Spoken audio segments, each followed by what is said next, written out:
La chambre 306. Une nuit dans l'hôtel maudit. Il y a des lieux que le temps semble avoir oubliés. Des endroits où l'air est plus lourd, où les ombres paraissent plus épaisses. L'hôtel Blackwood en faisait partie. Fermé depuis plus de 30 ans, il trônait comme un géant endormi au bout d'une route sinueuse, caché derrière une forêt dense. Autrefois, il était un lieu de passage pour les voyageurs, mais une série d'événements tragiques força sa fermeture. Meurtres, disparitions, suicides, inexpliqués. Mais c'est surtout la chambre 306 qui fit naître une légende urbaine terrifiante. On racontait que ceux qui y passèrent la nuit n'en ressortaient jamais.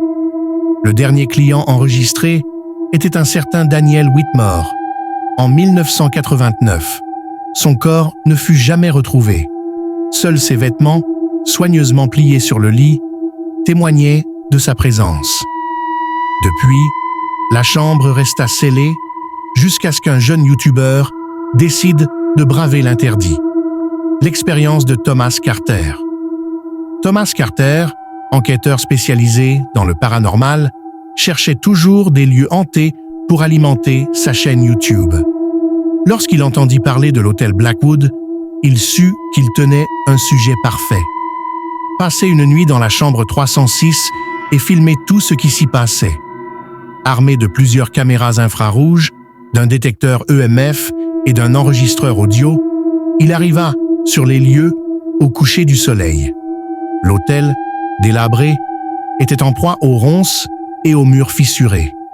Une pancarte rouillée avertissait « Danger, entrée interdite ». Thomas força la porte et entra. L'atmosphère à l'intérieur était oppressante.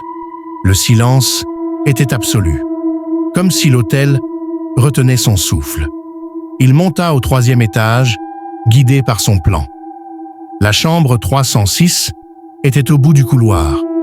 La porte était étonnamment intacte, contrairement aux autres qui étaient cassées ou couvertes de graffitis. Il l'ouvrit et un frisson lui parcourut l'échine. La pièce semblait figée dans le temps. Un lit ancien, un miroir terni, un fauteuil poussiéreux. Sur le mur, une inscription, à peine visible sous la crasse, attira son attention. « Ne regarde pas sous le lit ». Un avertissement, une blague d'ancien résident. Il alluma sa caméra principale et s'adressa à ses abonnés. « Bon, me voilà dans la chambre maudite. Je vais y passer la nuit et voir si ces légendes sont vraies. Franchement, c'est glauque, mais j'ai vu pire. » Il installa ses appareils et s'allongea sur le lit, les yeux fixés sur le plafond fissuré. Peu à peu, la fatigue l'envahit. 3 heures du matin, l'heure du diable. Un bruit sec le réveilla. Quelque chose venait de tomber. Il saisit sa lampe torche et scruta la pièce. Rien ne semblait avoir bougé. Pourtant, il ressentait une présence. Le détecteur EMF clignota. Une onde électromagnétique venait de traverser la pièce. Puis, un murmure s'éleva, faible, comme un souffle. « Thomas !» Le YouTuber sentit son cœur s'arrêter. Qui avait prononcé son nom? Il activa son enregistreur audio et demanda « S'il y a quelqu'un ici, manifeste-toi. » Silence. Puis, un grattement sous le lit. Il déglutit difficilement et pointa sa lampe en direction du sol. Une sensation glacée s'insinua dans ses veines. Il s'accroupit, lentement, hésita et souleva le drap. Ce qu'il vit le paralysa d'effroi.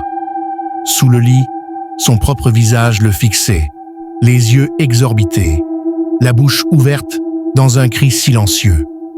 Mais ce n'était pas un reflet, c'était lui, une version de lui-même, allongé sous le matelas.